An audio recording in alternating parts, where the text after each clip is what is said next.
एक नई कहानी में आपका स्वागत है। एक दिन एक असहाय भिखारी फुटपाथ पर बैठा था। तभी सूट बूट पहने एक सज्जन व्यक्ति वहां से गुजर रहे थे। भिखारी मन ही मन सोच रहा था, सूट बूट पहने यह आदमी बहुत बड़ा लगता है और अगर यह मांगे तो मैं भीख मांग लूंगा, उससे कुछ मांगेगा तो वह उसे जरूर देगा। जब वह सोच रहा था, सूट बूट पहने हुए आदमी उसके पास से गुजरा। तभी उसने कुछ मदद या खाना देने की पेशकश की। तभी सूट बूट पहने हुए आदमी ने बात की, मैं तुम्हें जो देता हूं उसके बदले में तुम मुझे क्या दोगे? मैं तुम्हें कुछ तो दूंगा, लेकिन मुझे बदले में कुछ देना ही पड़ेगा, क्योंकि मैं एक व्यापारी हूं। देना और लेना मेरा काम है। यह सुनकर भिखारी हैरानी से उसे देखता रहा। उसे समझ में नहीं आ रहा था कि क्या कहे। यह कहकर सूट बूट वाला आदमी वहां से चला गया। उस आदमी के जाने के बाद भिखारी सोच रहा था, मैंने ऐसा कभी नहीं सुना। एक बात पहले। भिखारी उसकी बात सुनकर एकदम हैरान रह गया। बात वहीं रह गई और वह मन ही मन सोच रहा था।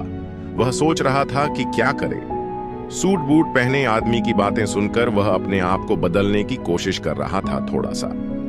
अचानक उसे सड़क के किनारे बहुत सारे फूल खिले हुए दिखाई दिए। उसने सोचा कि भीख लेने के बजाय उसे सभी को उपहार देना चाहिए। वह फूल देगा। तब से जब भी कोई भीख मांगता वह उन्हें दे देता एक फूल। उसने देखा कि फूल देने की वजह से हर कोई उसे ज्यादा भीख दे रहा है। इस तरह उसे जमीन से बहुत सारा पैसा मिल जाएगा। फिर उसने सोचा कि वह खुद किसी से भीख नहीं मांगेगा। फिर वह चला गया गांव के बगीचे में। वह बाजार से और फूल खरीदता था और शहर में पैदल जाकर बेचता था। वह school, college, university, bus stand के सामने फूल बेचता था। इस तरह उसने पैसे बचाए और एक दुकान खोली, एक दुकान। तब से वह अलग अलग दुकानों पर फूल बेचने लगा और विभिन्न आयोजनों, शादियों आदि में काम करने लगा। इस तरह वह उनकी लोकप्रियता बहुत बढ़ गई। उनकी दुकान का नाम अखबारों में छपने लगा। तब से सभी लोग उन्हें इसी नाम से जानने लगे। कुछ समय बाद वह एक दुकान से दूसरी दुकान तक एक बड़े प्रतिष्ठान के मालिक बन गए। एक दिन वह व्यापार के सिलसिले में विदेश जाएगा। फिर विमान के अंदर वे टूटे हुए जूते पहने हुए आदमी से मिले। उसे देखकर वे उसे पहचान नहीं पाए, तो वह आदमी उसे पहचान नहीं पाया। भिखारी सूट बूट वाले आदमी के पास गया और बोला, क्या तुम मुझे पहचानते हो?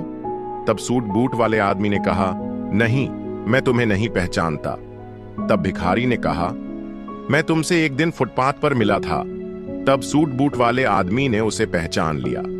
तब भिखारी ने कहा, तुमने उस दिन जो कहा उसे सुनने के लिए तुम्हारा बहुत बहुत शुक्रिया। मैं बहुत बदल गया हूं मेरे अंदर। मुझे एहसास हो गया है कि भीख मांगना अच्छी बात नहीं है। तब सूट बूट वाला आदमी मुस्कुराया और बोला, आज तुम क्या कर रहे हो?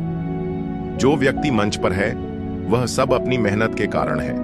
और उसने कहा कि कड़ी मेहनत लोगों को आगे ले जाती है। फिर बेकरी वाले ने एक दिन उसे अपने घर बुलाया। यहीं पर यह कहानी खत्म होती है। तो यह कहा जा सकता है कि कड़ी मेहनत ही सफलता की कुंजी है। अगर आपको वीडियो पसंद आया तो लाइक, सब्सक्राइब और कमेंट करना न भूलें। और हाँ, कमेंट में हमें बताएं कि अगर आप राणा की जगह होते तो क्या करते। और अगर आपके जीवन में कोई ऐसी कहानी है तो हमें कमेंट में जरूर बताएं। अपनी कहानियां हमारे साथ शेयर करें। वीडियो हटा दिया जाएगा।